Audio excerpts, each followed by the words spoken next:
사도신경으로 신앙 고백하심으로 8월 29일 토요일 새벽 예배를 시작하겠습니다. 나는 전능하신 아버지 하나님 천지의 창조주를 믿습니다. 나는 그의 유일하신 아들 우리 주 예수 그리스도를 믿습니다. 그는 성령으로 잉태되어 동정녀 마리아에게서 나시고 본디오 빌라도에게 고난을 받아 십자가에 못 박혀 죽으시고 장사된 지 사흘 만에 죽은 자 가운데서 다시 살아나셨으며 하늘에 오르시어 전능하신 아버지 하나님 우편에 앉아 계시다가 거기로부터 살아있는 자와 죽은 자를 심판하러 오십니다. 나는 성령을 믿으며 거룩한 공교회와 성도의 교제와 죄를 용서받는 것과 몸의 부활과 영생을 믿습니다. 아멘. 오늘 우리에게 주신 하나님의 말씀은 사무엘상 26장 24절에서 25절까지의 말씀입니다. 사무엘상 26장 24절에서 25절까지의 말씀, 제가 가진 성경 구약성경 455페이지에 있습니다. 사무엘상 26장 24절에서 25절까지의 말씀을 제가 봉독해 드리겠습니다. 오늘 왕의 생명을 내가 중히 여긴 것 같이 내 생명을 여호와께서 중히 여기셔서 모든 환난에서 나를 구하여 내시기를 바라나이다 하니라. 사울이 다윗에게 이르되 내 아들 다윗아 내게 복이 있을지로다. 네가 큰 일을 행하겠고 반드시 승리를 얻으리라 하니라. 다윗은 자기 길로 가고 사울은 자기 곳으로 돌아가니라. 아멘. 오늘도 이 말씀으로 하나님께서 우리에게 귀한 은혜를 부어주실 것을 믿습니다. 아멘. 역도 선수들이 더 많은 무게, 더 무거운 무게를 들어 올리기 위해서 끊임없이 훈련하고 연습합니다. 그런데 그들의 이야기를 들어보면 날마다 꾸준히 하는 연습도 중요하고 조금씩 무게를 늘려가는 훈련도 중요하지만 또 그 중에 가장 중요한 것들 중에 하나가 바로 중심을 잘 잡는 훈련이라는 것입니다. 무거운 무게를 들어 올려서 일정 시간을 버텨야 하는 이 역도 선수들이 중심을 잘 잡지 못하면 이 운동 능력이 더 이상 발달하지 않는, 더 무거운 무게를 들 수 있는 능력이 더 발전하지 않는 한계에 다다른다는 것입니다. 단순히 한계에 다다르는 것이 아니라 잘못하면 큰 부상을 당해서 다시는 역도를 할 수 없는 상황에 이를 때가 있다는 것입니다. 그래서 이 역도 선수들이 무거운 무게를 들 때에는 가벼운 무게부터 시작할 때부터 항상 중심을 잘 잡는 연습과 훈련을 끊임없이 한다는 것입니다. 그리고 올림픽 경기에서 우리가 역도 선수들의 경기를 보면서 해설하시는 분들의 이야기를 들어보면 역도 선수들이 무거운 무게를 들다가 실패하면 해설자들이 그런 말을 합니다. 저 선수는 중심을 잘 잡지 못했습니다. 저 선수는 중심이 흐트러졌습니다. 저 선수는 중심이 무너졌습니다. 라고 해설하는 것을 들을 때가 있습니다. 역도뿐만이 아니라 다른 모든 경기에서 중심을 잘 잡는 것이 얼마나 중요한지 우리는 잘 알고 있습니다. 또한 단순히 운동 경기뿐만 아니라 우리가 일상생활을 하면서 걷거나 뛰거나 또한 우리가 어떤 신체적인 활동을 할 때에도 중심을 잘 잡는 것이 매우 중요한 일이라고 합니다. 우리의 신앙생활도 여러분 중심을 잘 잡는 것이 매우 중요하다는 것을 꼭 기억하시기를 부탁드립니다.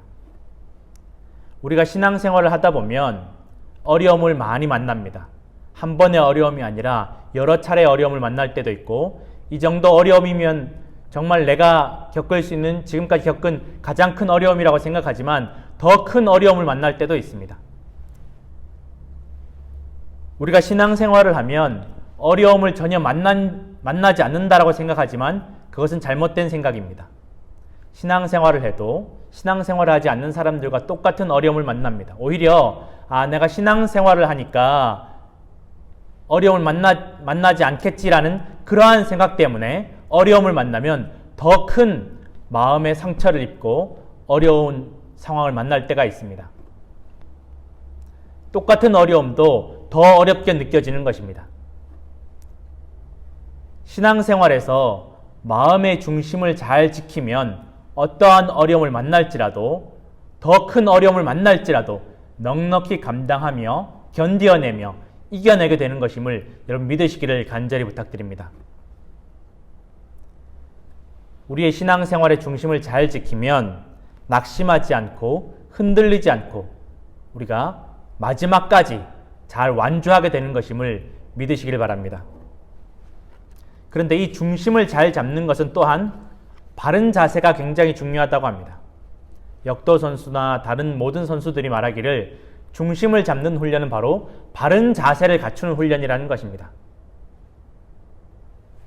처음에 운동을 시작하는 분들이 또 운동선수들이 처음에 운동을 할 때 빨리 더 무거운 무게를 들어 올리기 위해서 또 더 빨리 결과를 보기 위해서 무리하게 욕심을 내면서 바른 자세로 중심을 잡는 것에 소홀해지기 쉽다라는 것입니다. 처음에 바른 자세를 갖추고 중심을 잡는 것이 익숙해지기까지 얼마나 많은 시간이 걸리는지 알 수 없다라고들 합니다.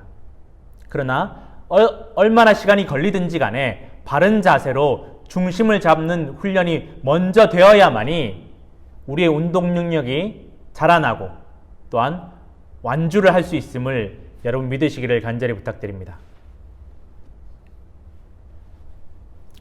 바른 자세가 필요합니다. 신앙생활도 중심을 잡기 위해서 바른 자세가 필요함을 여러분 믿으시기를 부탁드립니다. 그래서 여러분 신앙생활에서 바른 자세를 갖추기 위해서 우리는 예배와 말씀을 통해서 또 기도와 찬양을 통해서 끊임없이 하나님을 바라보며 하나님을 향해 나아가야 할 줄로 믿으시길 바랍니다. 항상 하나님을 먼저 생각하며 하나님의 뜻을 구하는 또한 하나님의 은혜를 구하는 사모하는 그러한 바른 자세를 갖춰야 될 줄로 믿으시길 바랍니다. 우리의 모든 생각과 판단과 욕심을 내려놓고 하나님께 우리의 뜻을 맡겨야 될 줄로 믿습니다. 예수님께서 겟세마네 동산에서 나의 원대로 마옵시고 아버지의 원대로 하옵소서라는 가장 신앙생활의 바른 자세와 모범을 보여주셨음을 여러분 믿으시기를 간절히 부탁드립니다. 다윗은 그의 인생 가운데 겪은 고난을 살펴보면 정말 욥에 버금갈 정도로 다윗이 고난을 많이 겪고 어려운 일을 많이 당했다라는 것을 알 수 있습니다. 큰 고난과 부끄러움과 철저하게 자신의 모든 자존감이 다 무너지는 상황 가운데서도 다윗은 그 마음의 중심이 흔들리지 않고 하나님께 기도하며 찬양하는 것을 볼 수 있습니다. 다윗이 노베 제사장들이 다윗을 도와주었습니다. 아무것도 모른 채로 다윗이 사울에게 쫓기는 그 상황을 전혀 모른 채로 도와주었음에도 불구하고 에돔 사람 도액이 이방 사람이 이간질을 해서 사울이 다윗을 도와준 그 아히멜렉과 제사장들을 죽이도록 만듭니다. 사울의 명령으로 도액이 직접 그 제사장들을 죽이는 것입니다. 사울의 입장에서는 아히멜렉 제사장이 다윗에 대해서 알았건 몰랐건 간에 다윗을 도와주었다는 이유만으로도 아히멜렉을 죽여야만이 그 이후로 다윗이 그 누구에게도 도움을 받지 못하게 할 수 있었기 때문에 사울은 철저하게 아히멜렉의 변명과 항변을 무시하고 외면하는 것입니다. 그렇게 제사장 아히멜렉과 다른 제사장들이 죽는 동안 아히멜렉의 아들 아비아달 제사장만이 살아남아서 다윗에게 피하게 되는 것입니다. 그래서 사울이 도액을 시켜서 이 다윗을 도와준 아히멜렉과 제사장들을 죽인 것이 효과가 있었던 것 같습니다. 왜냐하면 다윗이 블레셋 사람들의 침략을 받은 그일라를 구해 주었을 때 그일라 사람들이 다윗을 사울에게 고발하려고 했습니다. 다윗이 그것을 하나님으로부터 알게 되고 그일라로부터 도망을 가게 됩니다. 거기에서 끝나는 것이 아니라 십광야라는 곳에 도망을 가 있을 때 이 십 사람들은 다윗과 같은 한 지파 유다 지파 사람들임에도 불구하고 사울 왕에게 다윗이 여기에 있다라고 고발하게 되는 것입니다. 아무도 다윗을 도와주려고 하지 않습니다. 그러나 그 가운데서도 하나님께서 요나단을 보내어 주셔서 다윗에게 하나님을 열심히 믿으라고 하나님을 전적으로 의지하라고 다윗을 격려해 주게 됩니다. 아무도 우리를 도와주는 사람이 없다 할지라도 하나님께서 우리를 돕는 이들을 항상 준비해 두고 계심을 여러분 믿으시기를 간절히 부탁드립니다. 다윗은 2번이나 사울 왕을 죽일 수 있는 기회가 있었음에도 불구하고 사울 왕을 죽이지 않습니다. 다윗의 주변 사람들이 기회라며 이제 사울만 죽이면 이 모든 고난이 다 끝날 것이라며 다윗에게 말을 하지만 그럼에도 불구하고 다윗은 하나님께서 기름 부으신 왕이기 때문에 내가 손댈 수 없다. 너희들도 손대지 말라며 말립니다. 여기에 다윗의 마음의 중심이, 믿음의 중심이, 신앙의 중심이 있는 줄로 믿으시기 바랍니다. 다윗의 입장에서는 자신뿐만 아니라 자신을 따르는 사람들을 위해서라도 기회가 왔을 때 사울왕을 죽여야만 하지만, 그러나 다윗은 철저하게 하나님께 모든 상황을 맡겨드립니다. 사울에게 죽을 수밖에 없고 끊임없이 쫓기면서 자신뿐만 아니라 자신을 따르는 모든 사람들이 다 괴로움과 고통을 당하고 있음에도 불구하고 그 괴로움과 고난을 자신의 손으로 끝낼 수 있는 기회가 왔음에도 불구하고 다윗은 그것을 하나님께 맡겨드립니다. 그리고 하나님께 찬양하며 기도합니다. 우리가 시편을 살펴보면 다윗이 그 수많은 고난과 어려움과 갈등 가운데, 고통 가운데 하나님을 찬양하고 기도했음을 알 수 있습니다. 사울에게 쫓기면서 굴에 갇혀서 옴짝달싹하지 못할 때에도, 에돔 사람 도액이 아히멜렉과 그 제사장들을 죽였을 때에도, 10사람들이 자신과 같은 동족인, 또 같은 지파인, 유다 지파인 10사람들이 자신을 사울에게 고발했을 때에도 끊임없이 다윗은 하나님께 찬양과 기도를 올려드리며 자신의 억울함을 하나님 앞에 풀어놓습니다. 여러분, 이것이 신앙생활의 바른 자세요, 다윗의 신앙의 중심이었음을 믿으시기를 간절히 부탁드립니다. 우리가 살아가면서 또 신앙생활을 하면서 어려움을 만날 수 있습니다. 이 어려움이 이제 끝이겠지 하지만 더 큰 어려움을 또다시 만날 수 있습니다. 그러나 여러분, 우리가 마음의 중심을, 신앙생활의 중심을 굳게 지키면 하나님께서 그 모든 어려움을 잘 견디고 승리하게 하실 줄로 믿으시길 바랍니다. 반드시 하나님께서 우리의 모든 어려움을 축복으로 바꾸어 주시고 회복시켜 주실 줄로 믿으시길 바랍니다. 다윗에게는 이 고난의 시간이 위기이지만 또 어려움이지만 또 한편으로는 하나님 앞에서는 기회입니다. 하나님 앞에서 얼마나 다윗이 믿음을 잘 지키고 있는지, 마음의 중심을 지키고 있는지, 하나님을 사모하며 하나님의 뜻을 구하고 있는지 하나님께 보여드릴 수 있는 기회인 것입니다. 여러분, 우리 성도들도 어려움을 만났을 때, 속상하고 억울하고 눈물 나는 일을 만났을 때 여러분, 이것을 단순히 어려움과 고난으로 생각지 마시고 하나님 앞에서 내가 믿음을 보여드릴 수 있는 기회로 여기시기를 간절히 부탁드립니다.